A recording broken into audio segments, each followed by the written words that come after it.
ਦੇ ਵਿੱਚ ਹੋ ਰਹੀ ਲੋਕ ਸਭਾ ਦੀ ਜਿਮਨੀ ਚੋਣ ਨੂੰ ਲੈ ਕੇ ਵੱਖ-ਵੱਖ ਸਿਆਸੀ ਧਿਰਾਂ ਦੇ ਵੱਲੋਂ ਜ਼ੋਰ ਲਗਾਇਆ ਜਾ ਰਿਹਾ ਔਰ ਵੱਖ-ਵੱਖ ਸਿਆਸੀ ਧਿਰਾਂ ਦੇ ਵੱਲੋਂ ਆਪਣੇ ਵੱਡੇ ਜਿਹੜੇ ਨੇਤਾ ਨੇ ਉਹ ਚੋਣ ਮੈਦਾਨ ਦੇ ਵਿੱਚ ਉਤਾਰੇ ਜਾ ਰਹੇ ਨੇ। ਭਾਰਤੀ ਜਨਤਾ ਪਾਰਟੀ ਵੀ ਚੋਣ ਮੈਦਾਨ ਦੇ ਵਿੱਚ ਹੈ ਤੇ ਉਹਨਾਂ ਨੇ ਵੀ ਆਪਣੇ ਵੱਡੇ ਨੇਤਾ ਚੋਣ ਮੈਦਾਨ ਦੇ ਵਿੱਚ ਉਤਾਰੇ ਹੋਏ ਨੇ। ਕੁਰੂਕਸ਼ੇਤਰ ਤੋਂ ਮੈਂਬਰ ਪਾਰਲੀਮੈਂਟ ਨਾਇਬ ਸਿੰਘ ਸੈਣੀ ਹੁਣੀ ਸਾਡੇ ਨਾਲ ਨੇ, ਜਿਹੜੇ OBC ਮੋਰਚਾ ਦੇ ਵੀ ਵੱਡੇ ਆਗੂ ਹੈਗੇ ਨੇ। ਉਹਨਾਂ ਨਾਲ ਗੱਲਬਾਤ ਕਰਾਂਗੇ।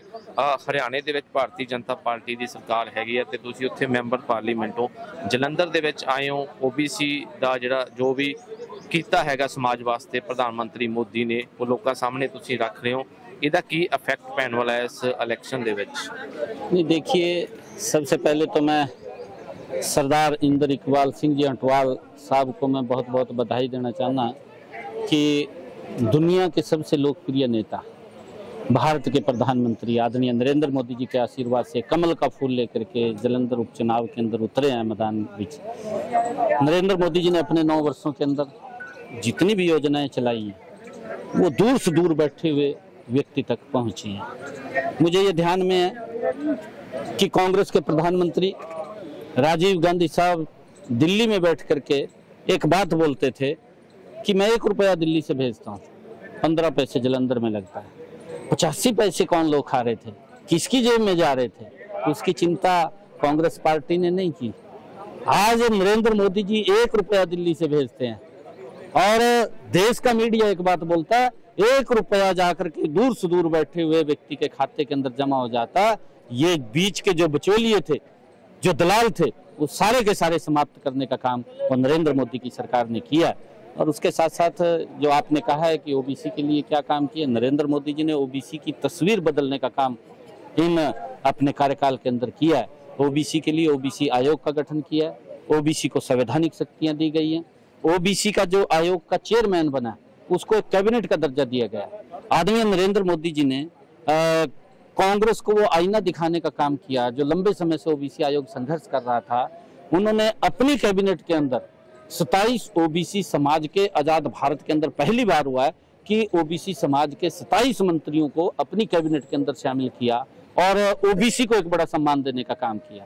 और इस आयोग के बनने से OBC के बच्चों को अब चाहे वो केंद्रीय स्कूल है, चाहे नवोदय विद्यालय है, चाहे सैनिक स्कूल है, उसके अंदर 27% का आरक्षण आदरणीय नरेंद्र मोदी जी ने दिया। और उसके साथ साथ जो OBC समाज के बच्चे अगर MBBS करना चाहते हैं, डॉक्टर बनना चाहते हैं, या MBBS MD की वो परीक्षा देना चाहते हैं, या नीट की परीक्षा देना चाहते हैं, उसके अंदर भी आदरणीय प्रधानमंत्री जी ने 27% का आरक्षण दिया है। और इससे आने वाले समय के अंदर OBC समाज की एक तस्वीर बदलने वाली है, क्योंकि उसका पूरा का पूरा हक 27% OBC ਲਈ ਤਾਂ ਤੁਸੀਂ ਸਾਰੀਆਂ ਜਿਹੜੀਆਂ ਪ੍ਰਾਪਤੀਆਂ ਮੋਦੀ ਸਾਹਿਬ ਨੇ ਕੀਤੀਆਂ ਉਹ ਗਿਣਾ ਦਿੱਤੀਆਂ, ਪਰ ਦੇਸ਼ ਦੇ ਵਿੱਚ ਲਗਾਤਾਰ ਬਹੁਤ ਸਾਰੇ ਲੋਕ ਹੈਗੇ ਆ ਜਿਹੜਾ ਆਰਕਸ਼ਣ ਦਾ ਸ਼ਿਕਾਰ ਹੋ ਜਾਂਦੇ, ਰਾਖਵੇਂਕਰਨ ਦਾ ਸ਼ਿਕਾਰ ਹੋ ਜਾਂਦੇ ਆ।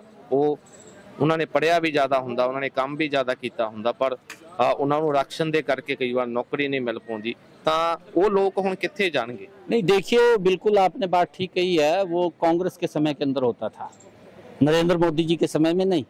अगर कोई बच्चा मेहनत कर रहा है, जिसने पढ़ करके अपना टेस्ट क्लियर कर लिया, वो नौकरी लग गया, कोई आज कहने वाला नहीं है। परंतु जो इस प्रकार के क्षेत्रीय जहाँ सरकारें हैं, चाहे यहाँ कांग्रेस की सरकार रही, चाहे आम आदमी पार्टी की अब सरकार है, क्योंकि ये OBC को सम्मान नहीं देना चाहते।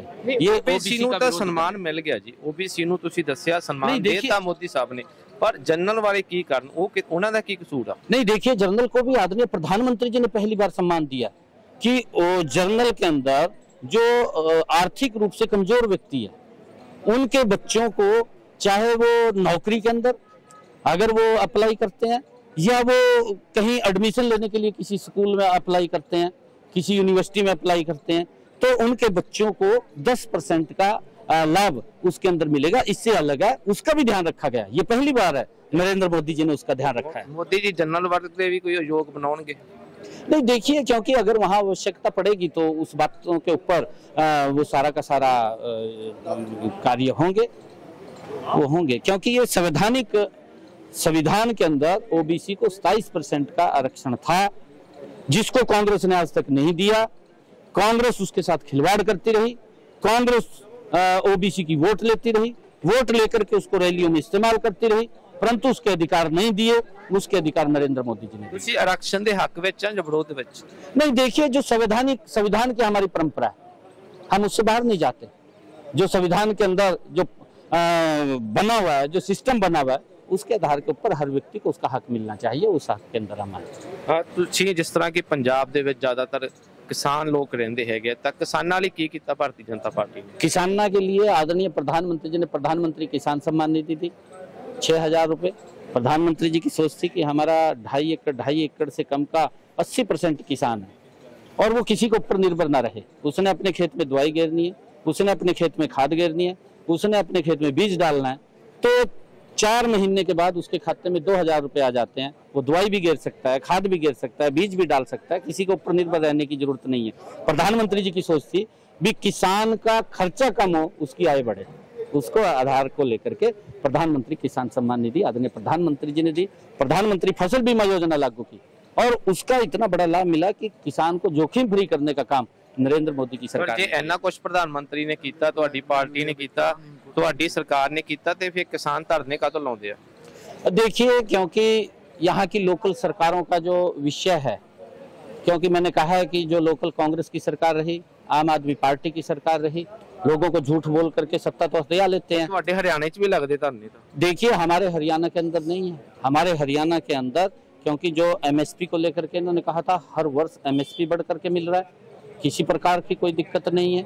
और किसानों को जो यूरिया लाइन के अंदर मिलता था नरेंद्र मोदी जी के समय में, आज लाइन में यूरिया नहीं मिलता। नीम कोटेड यूरिया बनाने का काम नरेंद्र मोदी की सरकार ने किया। ਪਰ ਕਿਸਾਨ ਕਹਿੰਦੇ ਸਾਡੀਆਂ ਮੰਗਾਂ प्रधान मंत्री ने वादा करता थे हुण मुकर जाए। देखिए, ऐसा है, जो किसानों की मांगे हैं और जो जायज मांगे होती हैं, प्रधानमंत्री जी हैं, चाहे हमारे हरियाणा के मुख्यमंत्री हैं, चाहे भारतीय जनता पार्टी के कहीं भी शासन के अंदर मुख्यमंत्री हैं, वो किसानों को बुला करके समय समय के ऊपर उनके जो आगू व्यक्ति हैं उनसे बात करते हैं और उनसे बैठ करके तालमेल बनाते हैं कि जो उनकी मांग पत्र है उसके अंदर कौन कौन सी पूरे होने वाली है, कौन सी नहीं होने वाली है, उनसे बैठ करके चर्चा करते हैं और चर्चा करके उसको आगे बढ़ाने का काम करते हैं। मेरा आखिरी क्वेश्चन है, बड़ी संख्या में गेहूं खराब हुआ है, पंजाब में हुआ, हरियाणा में हुआ, उत्तर प्रदेश में हुआ, उसके लिए क्या किया सरकार ने? आदरणीय हमारे हरियाणा के अंदर मुख्यमंत्री जी ने तुरंत गिरदावरी के आदेश दिए और एक सेंटर सरकार ने, एक मिनट, ये स्टेट सरकार का मसला है। प्रधानमंत्री फसल बीमा योजना के तहत अगर किसी ने अपनी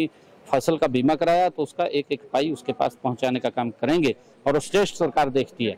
आम आदमी की सरकार है यहाँ, एक मिनट मेरी बात सुनिए, यहाँ आम आदमी की सरकार है, उसने देखना चाहिए कि मेरे किसान को क्या दिक्कत है, उस दिक्कत को ये दूर करेंगे। हरियाणा के अंदर मनोहर लाल जी की भारतीय जनता पार्टी की सरकार है, मनोहर लाल जी बैठे हैं, उसने तुरंत आदेश करे कि पूरी किसान की अगर फसल खराब हो या उसका गिरदावरी कीजिए, गिरदावरी करके और मई तक उसके खाते के अंदर पैसा पहुंचाने की बात मनोहर लाल जी ने की। नहीं, ये कुदरती आपदा है, कोई सेंटर सरकार का भी कोई फर्ज बनता है ना किसानों की मदद करे।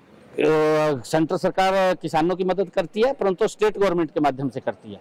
जितना विकास के ऊपर पैसा खर्च होता है वो केंद्र से स्टेट गवर्नमेंट के माध्यम से आता है और स्टेट गवर्नमेंट की जिम्मेवारी है उस पैसे को खर्च करना। नहीं, इसके लिए कुछ किया है? कुदरती आपदा जो अभी हो रही है, फसलें बहुत देखिए, बर्बाद हुई है। डायरेक्ट केंद्र सरकार नहीं करती, मैंने कहा है कि स्टेट सरकार के माध्यम से केंद्र सरकार करवाती है।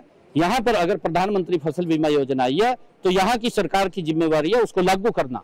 आयुष्मान कार्ड दिया है केंद्र ने, वो योजना केंद्र की है, परंतु लागू कौन करेगा? लागू स्टेट सरकार करेगी। अभी तक लागू आयुष्मान कार्ड यहाँ की सरकार न कांग्रेस ने किया, भी मोदी को नाम हो जाएगा, और ना आम आदमी पार्टी के कर रहे हैं कि मोदी का नाम हो जाएगा।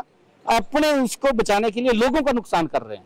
बहुत बहुत धन्यवाद, थैंक यू। तो ये सन ਭਾਰਤੀ ਜਨਤਾ ਪਾਰਟੀ ਦੇ ਮੈਂਬਰ ਪਾਰਲੀਮੈਂਟ ਨਾਇਬ ਸਿੰਘ ਸੈਣੀ ਹੋਣੀ। ਅੱਜ ਇਹਨਾਂ ਦਾ ਕਹਿਣਾ ਹੈ ਕਿ ਕੇਂਦਰ ਸਰਕਾਰ ਨੇ ਜਿੱਥੇ ਕਿਸਾਨਾਂ ਵਾਸਤੇ ਬਹੁਤ ਕੁਝ ਕੀਤਾ, ਉੱਥੇ OBC ਵਰਗ ਵਾਸਤੇ ਖਾਸ ਤੌਰ ਤੇ ਉਹਨਾਂ ਨੇ ਜਿਹੜਾ ਕੰਮ ਕੀਤਾ ਹੈਗਾ ਤੇ OBC ਜਿਹੜਾ ਆਯੋਗ ਆ ਉਹਦੀਆਂ ਜਿਹੜੀਆਂ OBC ਵਰਗ ਆ ਉਹਦੀਆਂ ਲੰਬਿਤ ਜਿਹੜੀਆਂ ਮੰਗਾਂ ਸੀਗੀਆਂ ਉਹਨਾਂ ਨੂੰ ਮੰਨਿਆ, ਜਿਸ ਕਰਕੇ ਉਹ ਸਮਾਜ ਨੂੰ ਵੀ ਹੁਣ ਜਿਹੜਾ ਰਾਖਵਾਂ ਕਰਨ ਦਾ ਫਾਇਦਾ ਮਿਲੇਗਾ। ਕੈਮਰਾਮੈਨ ਜਸਵਿੰਦਰ ਦੇ ਨਾਲ ਇੰਦਰਜੀਤ ਸਿੰਘ ਚਾਲ, NRI TV ਜਲੰਧਰ।